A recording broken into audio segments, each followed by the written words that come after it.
Thank you very much. Yeah, many apologies that I couldn't make it. Unfortunately, my daughter got sick. Sorry, let me just say one thing. If you have any question, I have to pass you the mic. So raise your hand, I'll pass you the mic. Right, so starting, yeah, so many apologies I wasn't able to make it. Yeah, unfortunately, my daughter and also my son both got sick.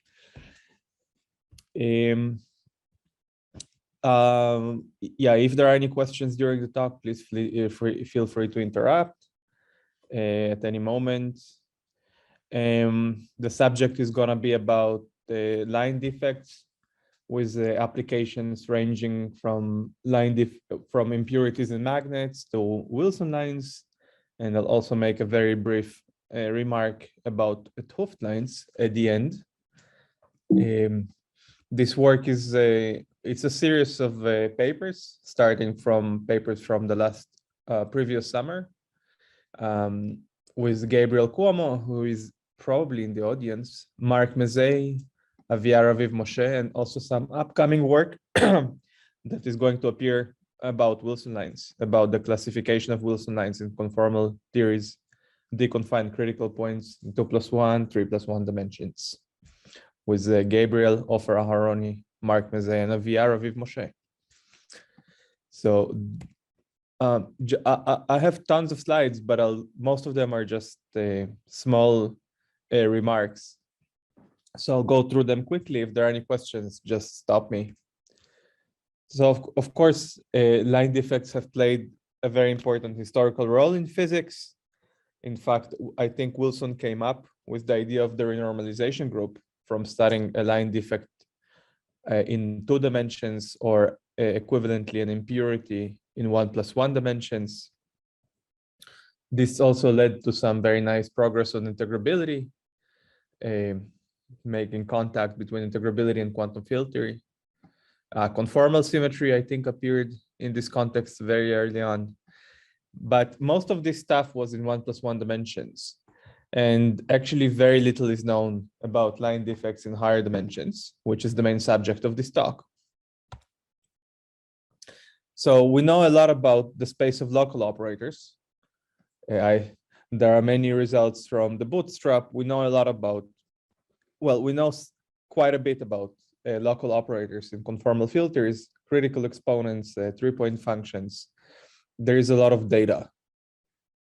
But if you ask, what is the space of conformal line operators in some conformal field theory, such as Wilson-Fisher, or some other favorite conformal field theory of yours, such as n=4, very little is known in general.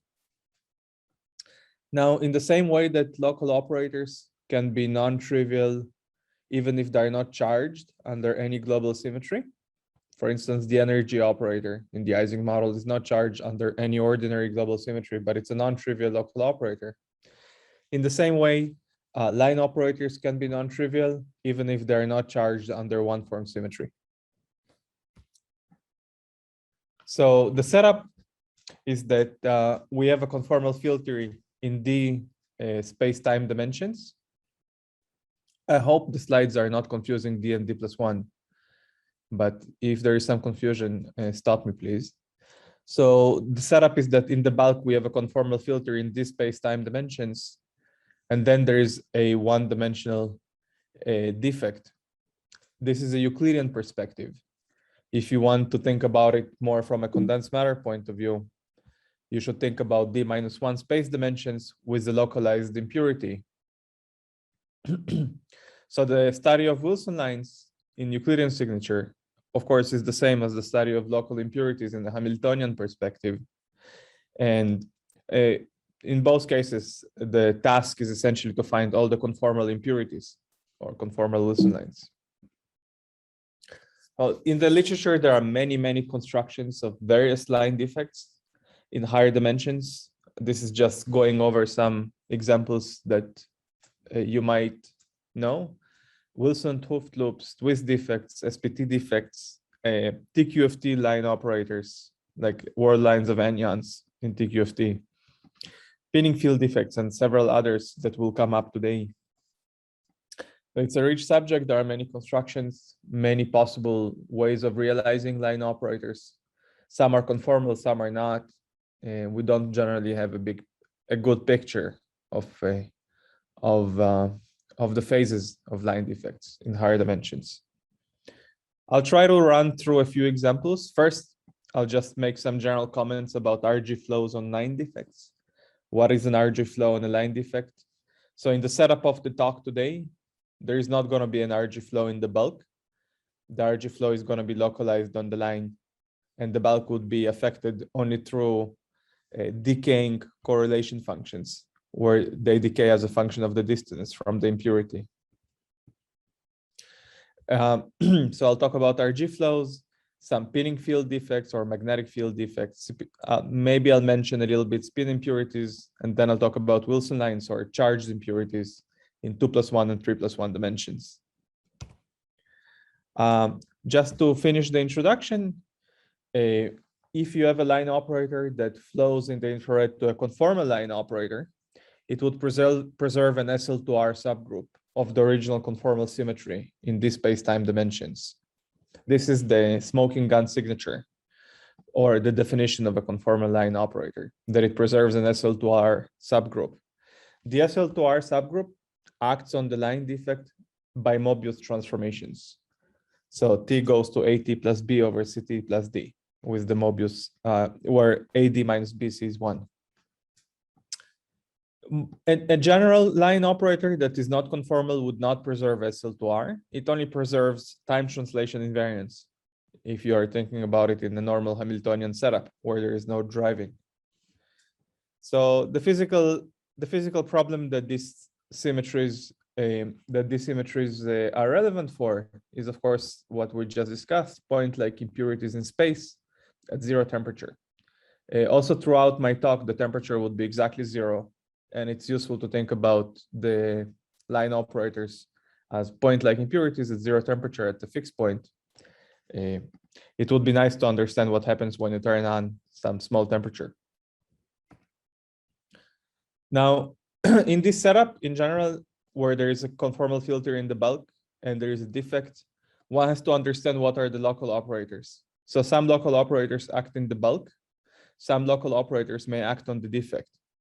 And in general, the space of operators that acts on the defect is distinct from the space of operators that acts in the bulk. But they're distinct. So the space of defect operators will have a head, and the bulk operators don't have a head, and they depend on the distance from the defect. So one central mathematical structure that this sort of coupled system enjoys is the bulk defect operator product expansion. So you can expand formally any bulk operator in terms of defect operators.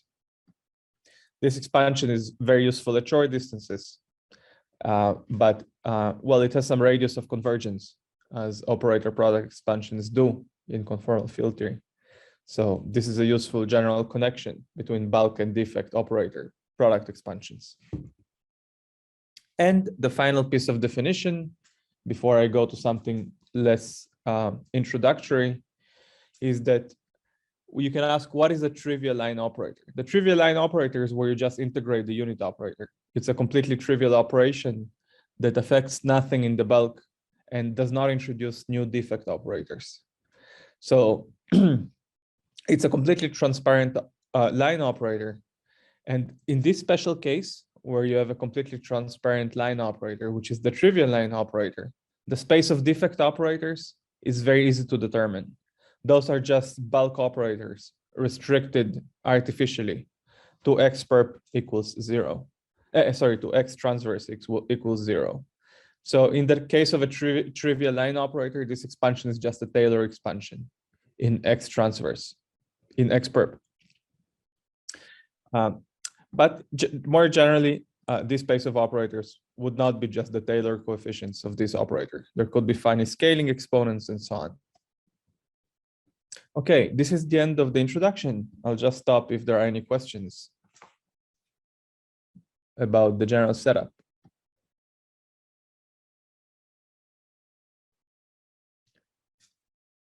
Well, okay, I assume there aren't. I can't really see the whole audience. Okay. No questions so far. So a very interesting observable for such line operators or impurities is called the defect entropy. That's what we call it. It's a slightly non-intuitive observable from a condensed matter point of view. It requires doing a Euclidean rotation, taking a circular defect, a circular line operator, and then computing the expectation value of the circular line operator. So this is the logarithm of the circular line operator, expectation value. And because this is UV divergent, like many partition functions in quantum field theory, they suffer from various scheme dependence, lattice regularization dependence, or UV divergences. These are all the same things. We have to subtract the scheme dependence so that it's a true universal quantity that can be unambiguously computed. And that's why once you take the circle to have radius r, so r here is the radius of the circle, you have to apply this differential operator on the logarithm of the expectation value. And that is a scheme independent observable that is only a function of r, which you can also call the log of the quantum dimension. Okay, this is a completely universal observable that doesn't have a clear physical meaning since it's a circular line operator, and it's hard to imagine how to measure it in the lab, but nevertheless, it's mathematically well defined. Now, as I said, it's hard to directly measure log of g, which is a function of the radius of the circle. But so for line defects in topological field theories, this is a very familiar construction. This is the quantum dimension of the enyon. And there it's well known that at least in unitary topological field theories, g has to be greater than 1. But this observable is also well defined for conformal line defects in general conformal field theories, not just in TQFTs, where it's also R dependent. If it's not a conformal impurity, if it's a conformal impurity, it's R independent, and then it's just a natural number. But in that setup, it's not necessarily true that G is bigger than 1. We will see examples where the quantum dimension, the entropy is negative, or the quantum dimension is smaller than 1 for various conformal line operators in 2+1 dimensions, for instance. So what is the big deal with this defect entropy? Why is this an interesting observable? So if there is any RG flow on the line or on the impurity, it becomes a function of the radius of the impurity, which is, so you can think about the dependence on the radius of this circular line as some sort of a proxy for the RG flow. So as you change the radius, you can think that you're implementing an RG flow on the impurity. And the central property of this defect entropy, which makes it interesting, is that it's monotonically decreasing, as I will now show you through some formula. But in particular, if you believe that at long distances, you get a conformal field theory on the line defect, then there is some quantum dimension at long distances, which you can compare to the quantum dimension at short distances. And there is an inequality between the two, which is valid in any quantum field theory, which obeys unitarity and locality. So the defect entropy is a monotonically decreasing function of the radius of the circle, and also the quantum, and therefore the quantum dimensions obey this. The G function obeys this inequality. That's true in any space-time dimension D. And this inequality follows from a word identity relating this derivative of the defect entropy to a certain manifestly positive integrated two-point function of the energy density on the defect. One has to really justify why this integral is UV finite, but that's done in the first paper that I cited at the beginning, and also this formula is derived.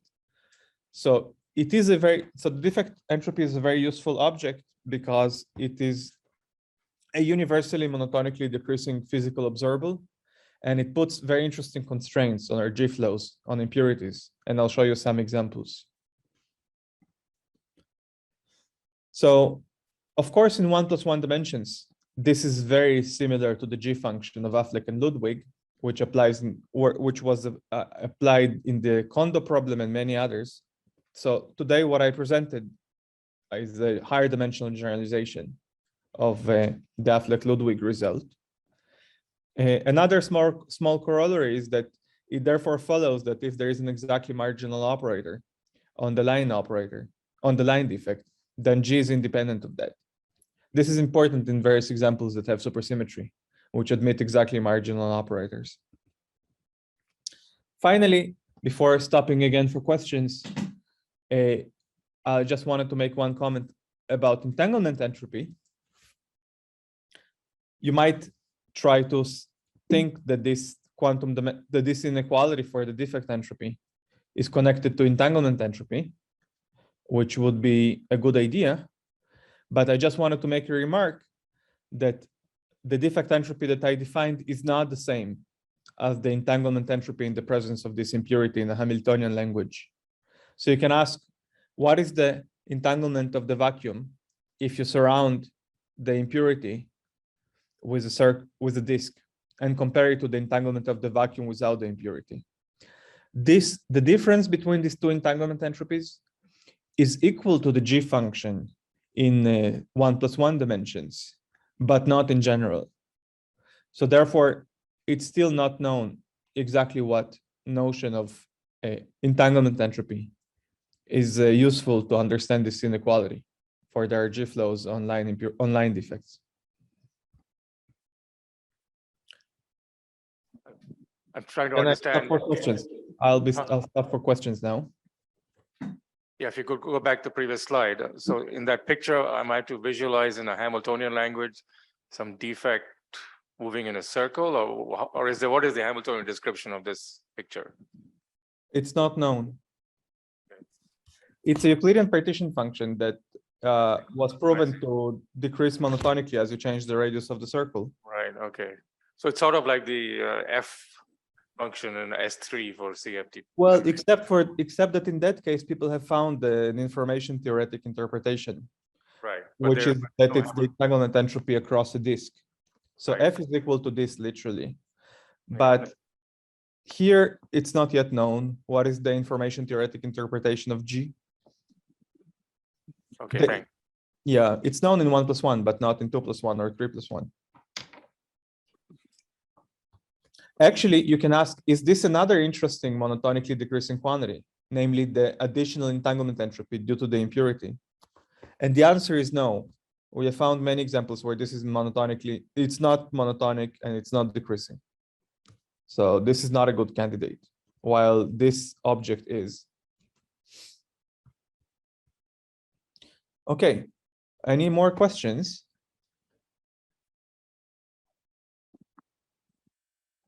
Okay, so just to summarize, the defect entropy inequality, which you can think about it as an inequality about quantum dimensions, it's a general non-perturbative constraint on RG flows on line defects, and you'll see some very cool applications of it for defects in condensed matter in a few minutes.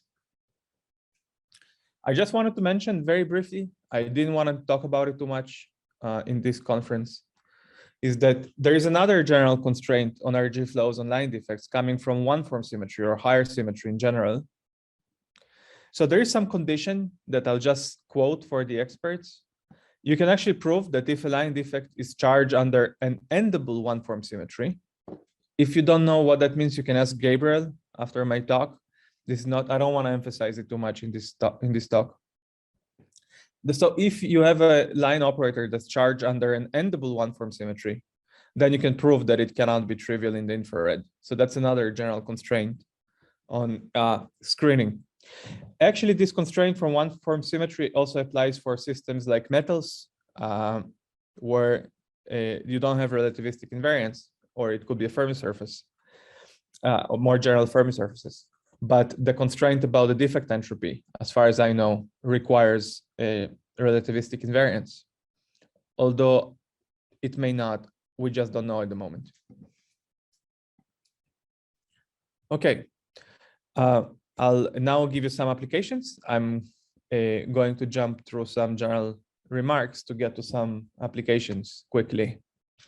So I'm going to start from applications that are more maybe famous in condensed matter, and then I'll go to charged impurities and Wilson lines and make some remarks that might be more familiar to high energy physicists. So the first example that I'm going to make some remarks about is what happens in a quantum magnet when you put an external localized magnetic field. So usually when we study quantum systems, we try to think about the magnetic field that's spread out in space homogeneously. But you can also imagine that you have a magnetic field that is localized on a few lattice sites. It might need to be staggered if your UV lattice theory is an antiferromagnet. But anyway, it's a magnetic field that's localized to a few lattice sites. And it's modeled in quantum field theory by simply taking the ON model. It could be O3 for if you want a concrete application, or O1. And you add a perturbation where you pick one component of the vector phi in the ON Wilson-Fisher model, and you just integrate it on a line. Let's say the line is at x equals to 0. So this is a relevant perturbation. So this is already tuned to be a fixed point. So then this should be regarded as the relevant perturbation of the trivial line defect. So if H is 0, you have no line operator. It's just the old good ON Wilson-Fisher fixed point. And in that situation, you just have a trivial line defect, and therefore the defect entropy G is 1. But from the inequality that I proved before, or that I quoted before, from this inequality, if G in the ultraviolet is 1, G in the infrared has to be smaller than 1, because there is an actual RG flow now. And that implies that it cannot be screened in the infrared. So without any work, you can immediately conclude that an external magnetic field between 2 and 4 dimensions cannot be screened, and it cannot disappear at long distances. It has to flow to a conformal defect of some sort. Okay, this is a very simple application, which immediately implies that the magnetic field cannot be screened, cannot flow to a trivial line defect. So what is known about this problem? This problem of a localized magnetic field is realized in Monte Carlo. There are many papers. And indeed, it seems that the infrared is a conformal field theory, a defect conformal field theory with SL2R symmetry on the line. If you think about what can you do analytically, so you're between 2 and 4 dimensions, and you have ON. So N is a parameter, the N of Wilson-Fisher. So we were able to solve this problem at large N in any dimension. And of course, you can also solve it in the epsilon expansion via ordinary perturbation theory. That's because it's a very weakly relevant perturbation. You cannot say much, I think, for small n, but there are simulations for small n in 3 dimensions. And also combining the blue and red, you get a very nice picture for what is supposed to happen. So I think we have a good handle on this problem. I'm just flashing some simple results in the epsilon expansion. This is the quantum dimension, which indeed drops a little bit below 0. The log of G is slightly below 0. So indicating that it's a non-trivial fixed point. This is the scaling dimension of the simplest defect operator, which is higher than 1, indicating that it's an infrared stable fixed point. And also you can try to solve it in the large N limit. There is a very cool Tuft-like parameter that appears in this model in the large N limit, which is the ratio of this scale and N. And there is a classical solution that we found, that a classical solution at large N that is probably describing the correct large N limit. And well, you can try to, I'll skip that, but there are some technicalities of how do you actually find this classical solution. It's very convenient to switch to ADS coordinates. And then there is a Schwinger-Dyson time, very non-local Schwinger-Dyson type equation in ADS2, and you have to find critical points of this classical functional, which is highly non-local. This is a very complicated problem, but it's classical physics at this point. You just have to find critical points of a non-local functional. And we found very useful to use these recent results by Carmi, Di Pietro, and Komatsu, which allowed us to express this non-local piece in a convenient way that can be put on the computer. And these are some exact results that I'm quoting. So this is the quantum dimension. It's so the defect entropy is exponentially small compared. So it's much smaller than 1, but still bigger than 0, of course. And this is the scaling dimension of the lowest defect operator. Question? Yeah, question, yes. I was just wondering, so this calculation of the line operator which you described is, so you say you go to ADS2 cross FP minus 1. So that seems like kind of similar to how people compute model operators previously. You said this seems similar to what? It seems similar to the calculation of monopole operators in general dimensions. So like you like the monopole operators in 4 minus epsilon expansion, then you also have one part of it which looks like hyperbolic space, one part which is a sphere, and you can basically the free energy on that space. So right. So where does this ADS2 appear from? Let me just explain. So remember, the general problem was the line operator immersed in a conformal field theory. So it's natural to take coordinates where you have a radial distance. So it's a Euclidean signature now. You take a radial distance r and a coordinate t along the line. Then there is a conformal transformation that makes r and t into ADS2. So the line defect sits at infinity in the Poincaré disk. And the transverse directions, the rotations around the line, combine to a sphere of dimension d minus 2. Okay. Now, of course, similar conformal transformations are useful in entanglement entropy, in when people study monopole operators. You're right. This appears in many different contexts. People did such things for many problems. So you're completely right. It is analogous to many things that you may be familiar with. Here, it's just a particular instance of that situation. We have ADS2 times SD minus 2. And it's just much more convenient to study this problem in those coordinates rather than in flat space, although you can also do it in flat space. It's really the same thing up to a conformal transformation. But the reason that it's more useful in ADS is because you need to understand the eigenfunctions of some differential operator.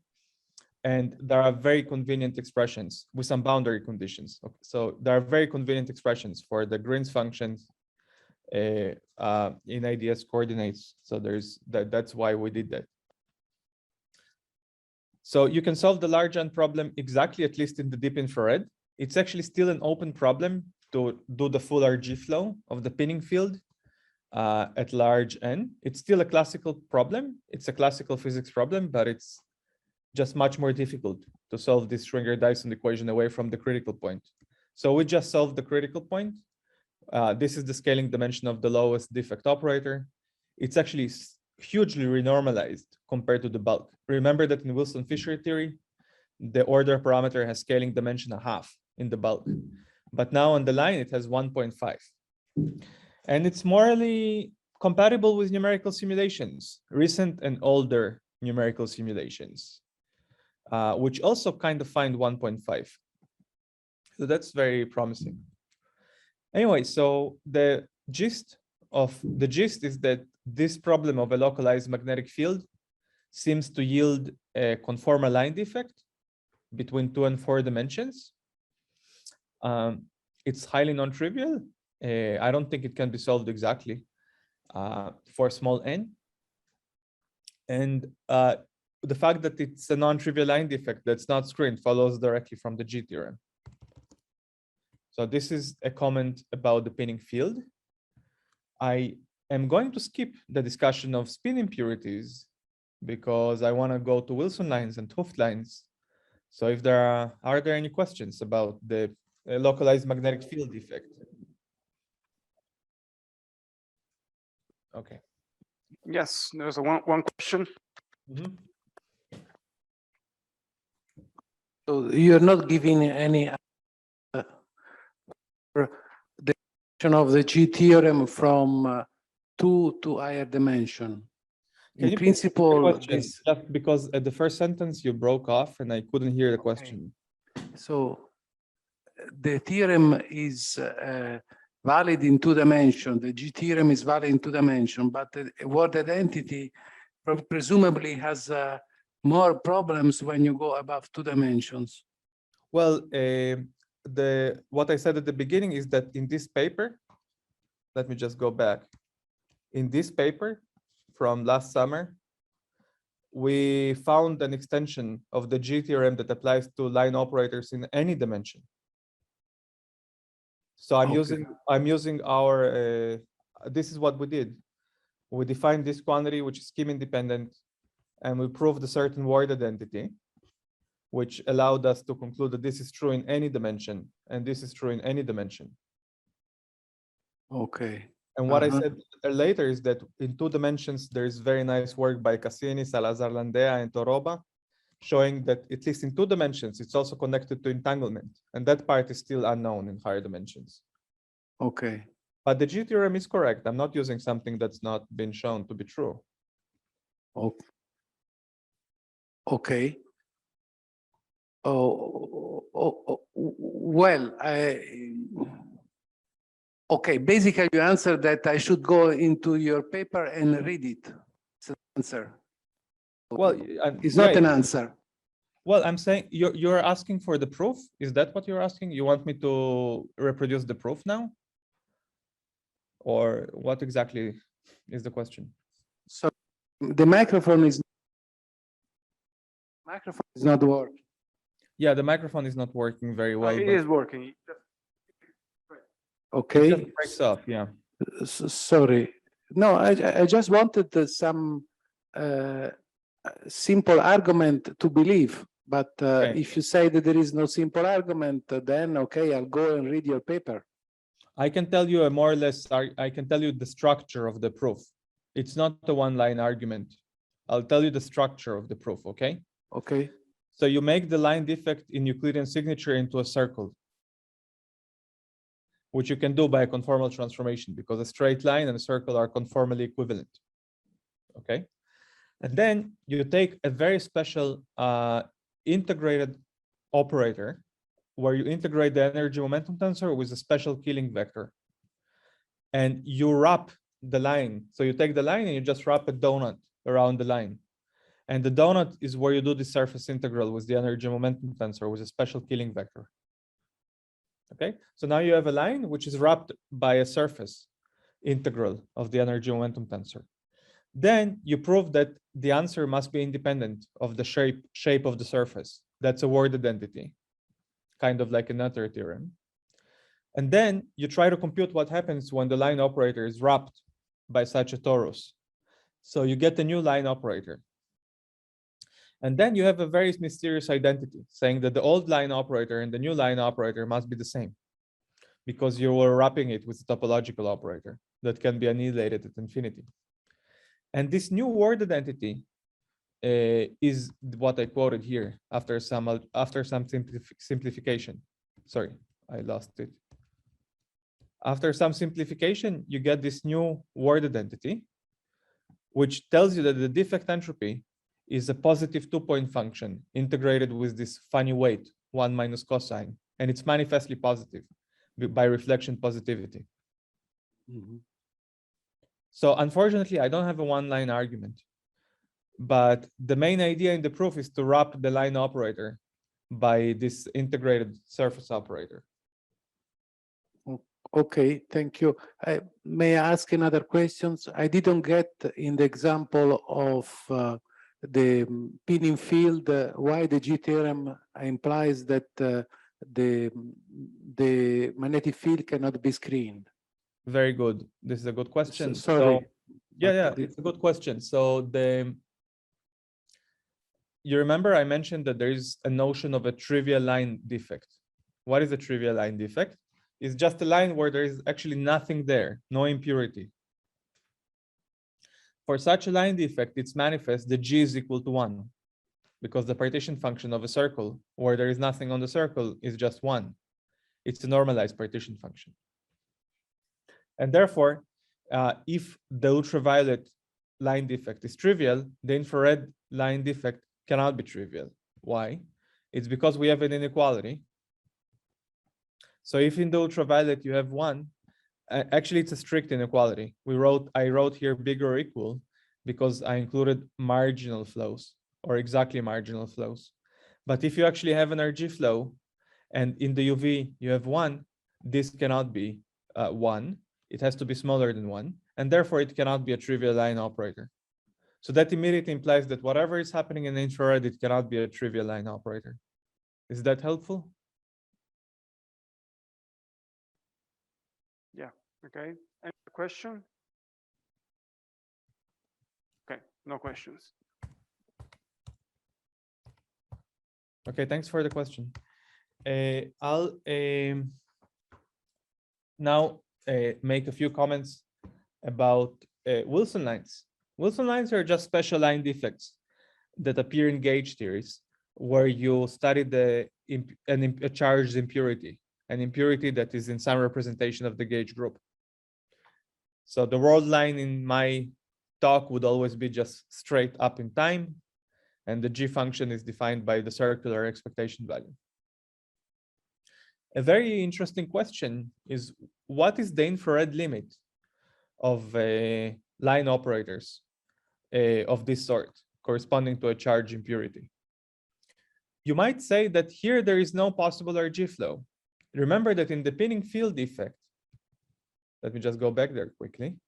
In the pinning field defect, there was a parameter H, which was dimensionful, and it was obeying some beta function equation. So there was an infrared fixed point.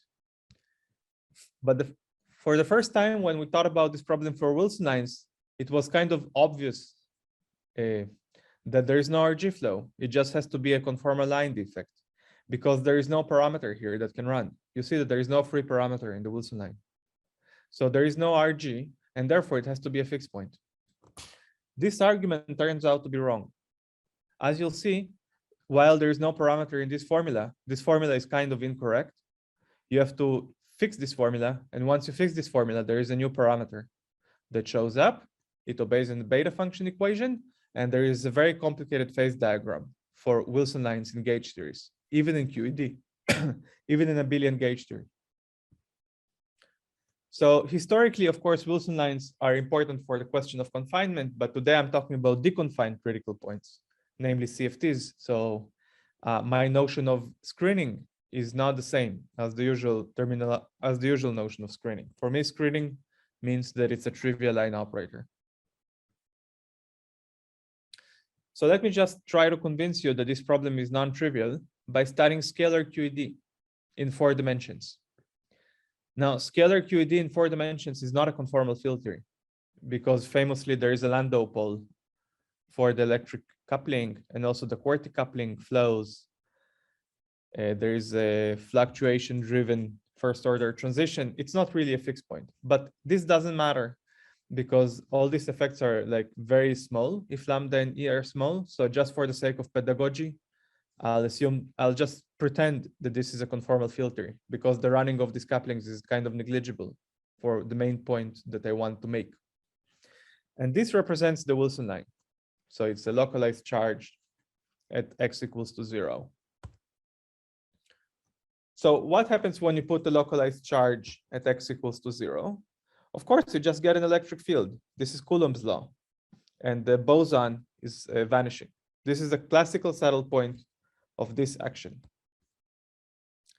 Now, to be super rigorous, and so that we can really ignore the beta function in the bulk, it's useful to take a limit of very small couplings, as I mentioned, because then the beta function is negligible. But so to not kill the whole problem, so that we still have something non-trivial going on, we'll assume that the charge of the impurity times the electric coupling is more or less constant in this limit. So in real life, E squared is like E squared over 4 pi is like 1 over 137. So if Q is like 60, 50, 100, that should be a reasonable approximation. So to understand what is the source of the problem with Wilson lines, why are Wilson lines not just conformal line defects obeying this saddle point? you compute a defect operator dimension. Okay, this is the main computation in this business. You try to take phi dagger phi to the defect and compute its scaling dimension as a defect operator. In the bulk, the scaling dimension is exactly 2, because the bulk is just a free, almost free QED. So the bulk scaling dimension is 2. But due to the charge of the defect Q, you see there is a non-trivial power series. And actually, it can be completely resummed. And one can get an exact result in this double scaling limit, where E squared Q is more or less constant. So one finds 1 plus the square root. And clearly, there is some sickness when the charge of the Wilson line exceeds the inverse fine structure constant divided by 2. So in real life, that would be around 60, when the charge is around 60. At least in QED, scalar QED, it would be around 60. So clearly, there is some difficulty with the statement that Wilson lines are conformal line operators. You see that they don't furnish sensible conformal line operators for a large charge. I'll skip this again. So what is the physical origin of this issue? The physical origin is that if the charge of the impurity is too large, it creates an instability in the vacuum around it, a la Schwinger, essentially. So pair creation of this massless bosons phi becomes inevitable, and it destroys the vacuum. Or more precisely, it destroys the saddle point. It doesn't destroy the vacuum, it just destroys the saddle point. You have to switch to a new saddle point. And so the main question is to understand how to say it in line defect language, and what is this new saddle point? I'll stop for questions in a minute. So the correct way to think about it is that as you approach this critical point where some defect dimensions become imaginary, we have to include this defect operator in the action. So that's why I said before that this formula for the Wilson line is kind of wrong, because it ignores this operator that becomes marginal for E squared Q over 2 pi around 1. So it's a marginal operator invariant under all the symmetries. It's marginal only on the defect, not on the, in the bulk it has dimension 2, but when you bring it close to the defect, the dimension is strongly renormalized and the dimension becomes 1. So this parameter G can now undergo an RG flow, and therefore the phase diagram of Wilson lines is not obvious. That's what you find at leading order. You find that for Wilson lines of low charge or small charge, there are 2 fixed points. This fixed point is what probably you are most familiar with. This is just the Coulomb law with the normal Dirichlet boundary conditions for phi. This is another fixed point. So even at small charge, Wilson lines have several fixed points and potentially many fixed points. But as you crank up the charge, the fixed points disappear through an infinite order phase transition. These 2 fixed points merge and completely disappear. And here we have a situation a little bit like in QCD. The coupling the coupling G flows to strong coupling, and you have to find the answer somehow.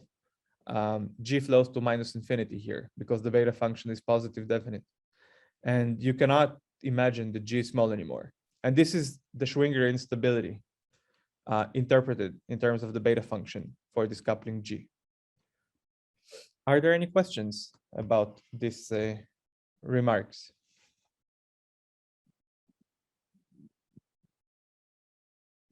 Can you state again why you need to add this phi dagger phi to the Wilson line? Why Right. precise? Yes, I'll go back again. So the main point is that phi dagger phi, let's think about phi dagger phi in the bulk for a second. The bulk is this theory, it's scalar QED, and I take E and lambda to be extremely small. So do you agree that phi dagger phi in the bulk has dimension 2? Yes. Right. So that's why people ignored it all along, because it has dimension 2.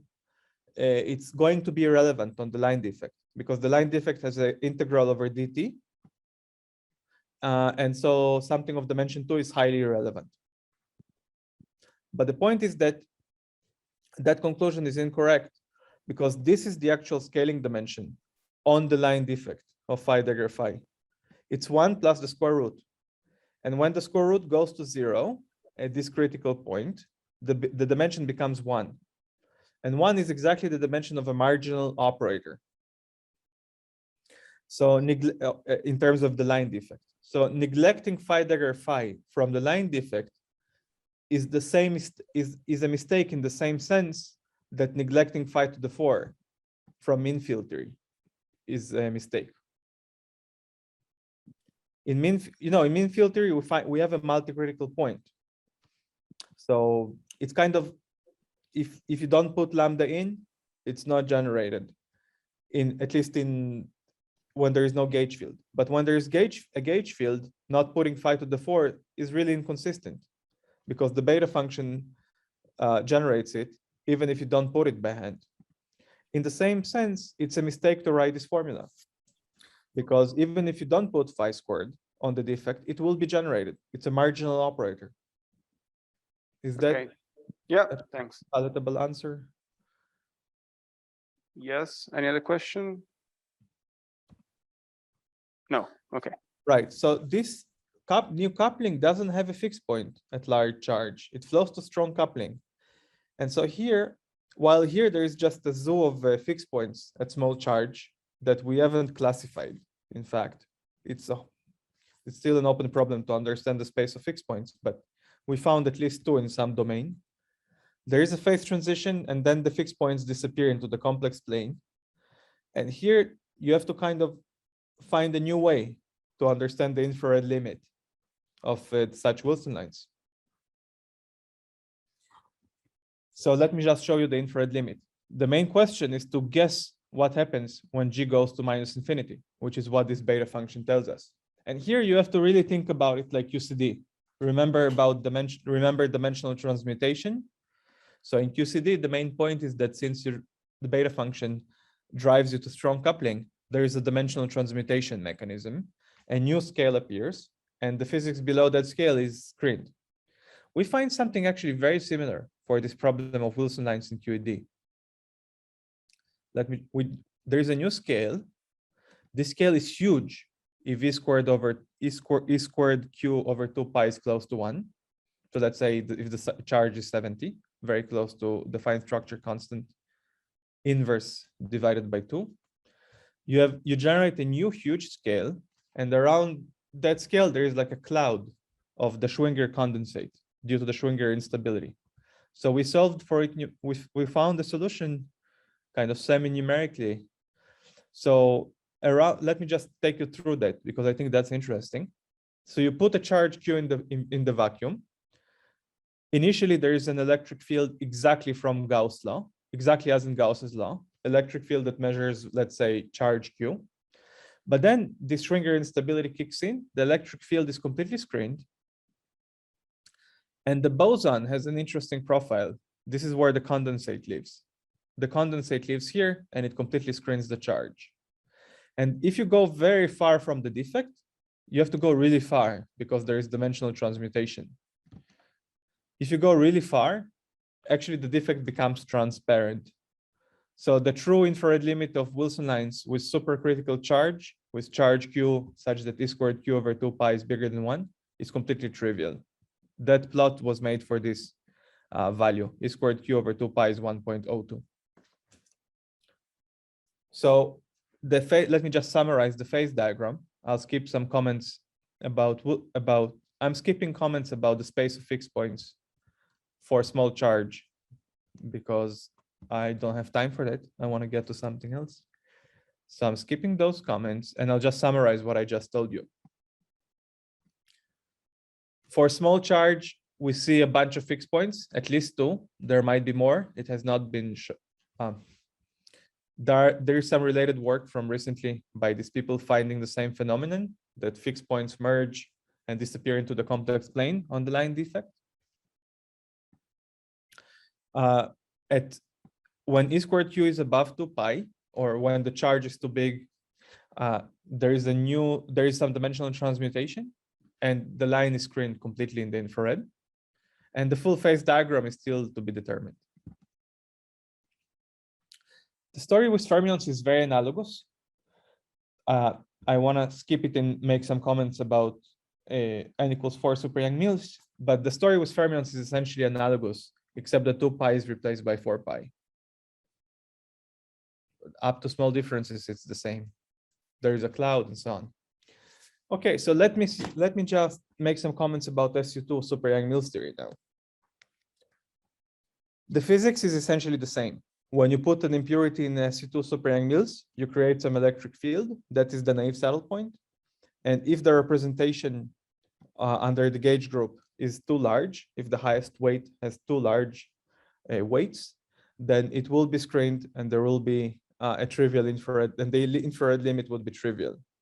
Furthermore, when the representation is not too large, there could be many fixed points, because again, this formula is kind of wrong. You have to add phi dagger phi, which becomes marginal.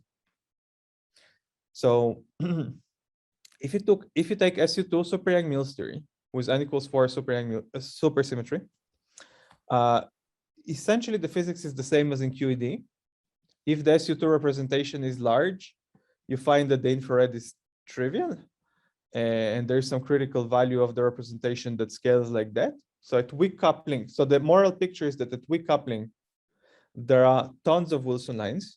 They go all the way up to representations of order 1 over g squared.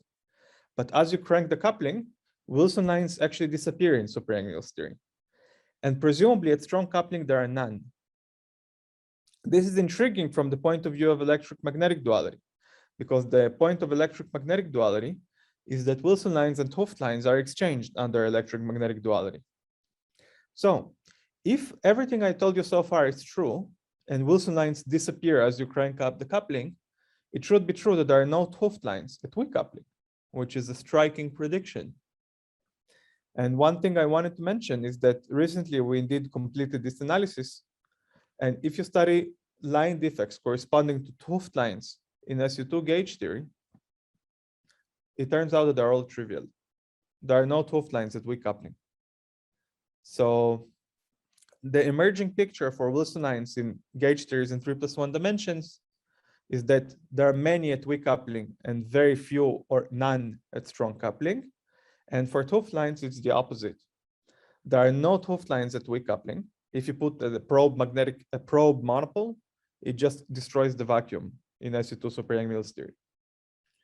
But as you crank up the coupling, presumably 't Hooft lines appear. It has to be like that for consistency with S duality, but we cannot show it explicitly. Are there any questions about this moral picture or the previous discussion for QED?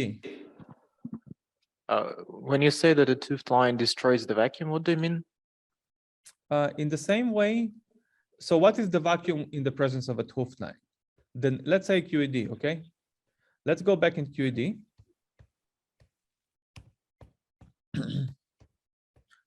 So in QED, the vacuum without, if you just remove the Wilson line, the vacuum is just no electric field, no boson condensate, right? Phi equals 0, F equals 0. This is just ordinary vacuum of QED. Once you put a Wilson line with charge Q, the naive vacuum that we learn in school is a Coulomb field, that now there is a Coulomb field that decays away from the impurity, and the boson remains 0. This is a consistent solution to the equations of motion of this system.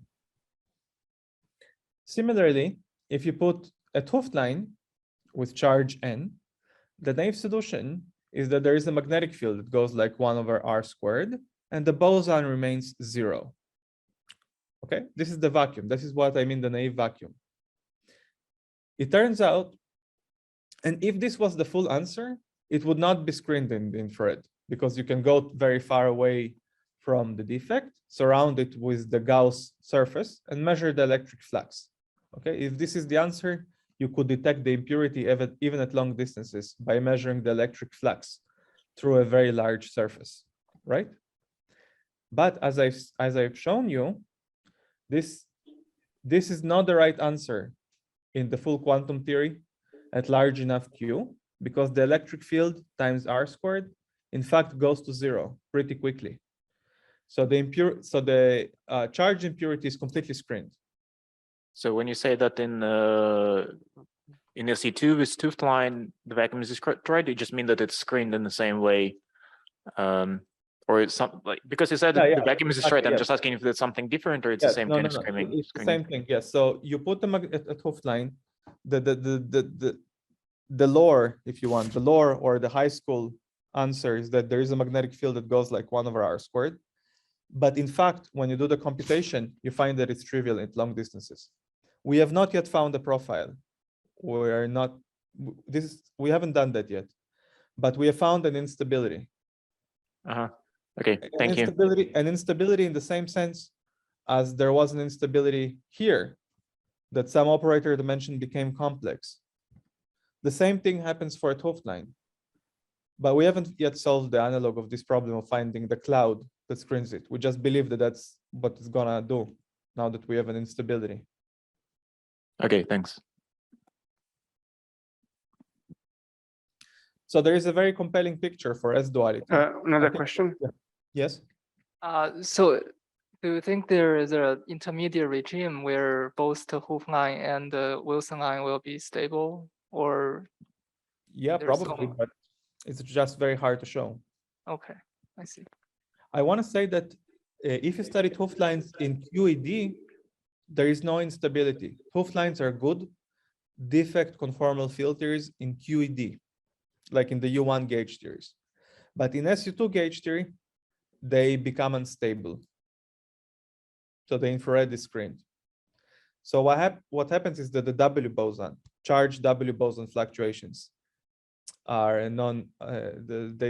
they destroy the naive Coulomb field or the naive magnetic analog of the Coulomb field. Okay, so it's important that it's actually non-abelian. And it's also very important if it's SU2 or SO3. This you might think that this is only a global issue, but it's not.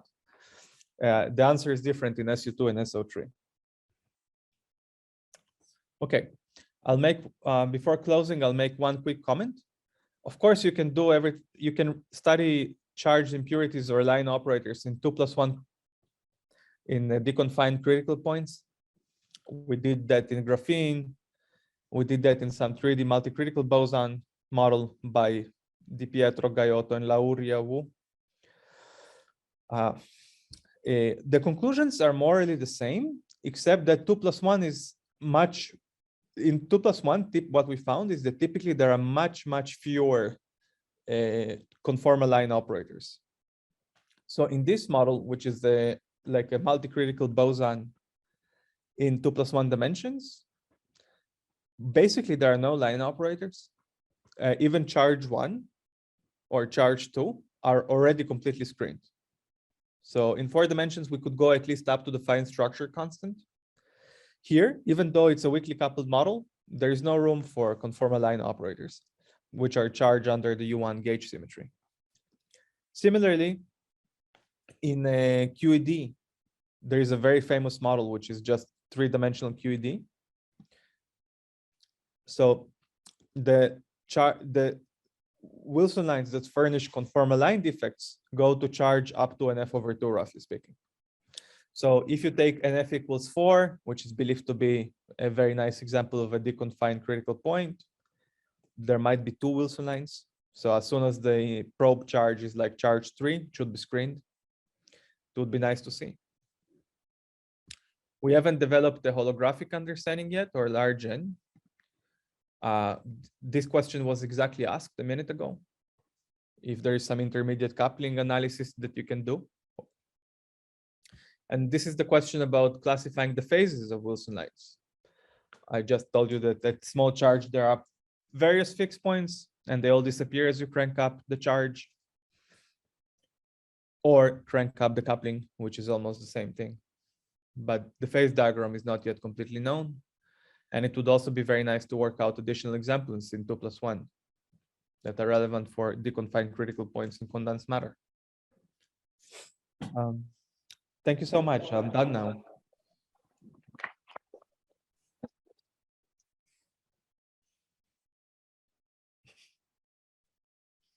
Thanks, Zohar. There are a few questions. Can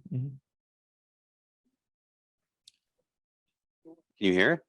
Yes, I can hear perfectly. So have you considered these non-local operators some of these putative non-supersymmetric dualities in 4 dimensions, maybe as a way of, I don't know, seeing how they map and like, if they exist in both theories, etc.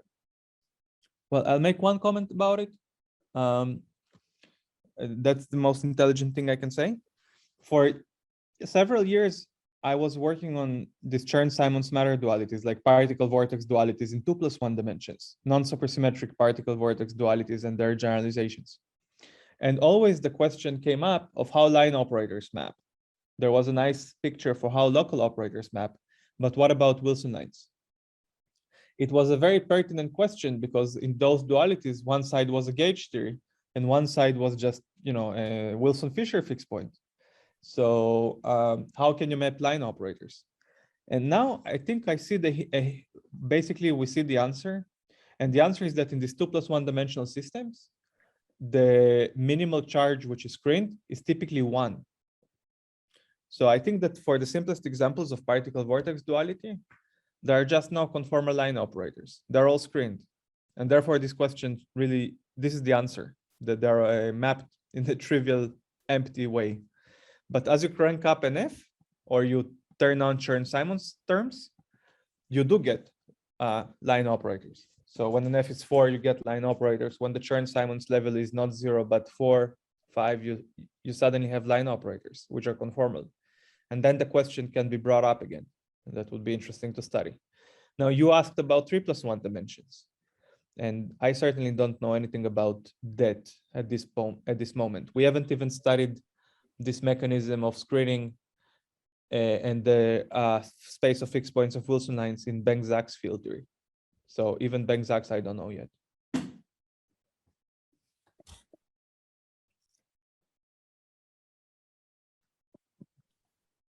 Any other question?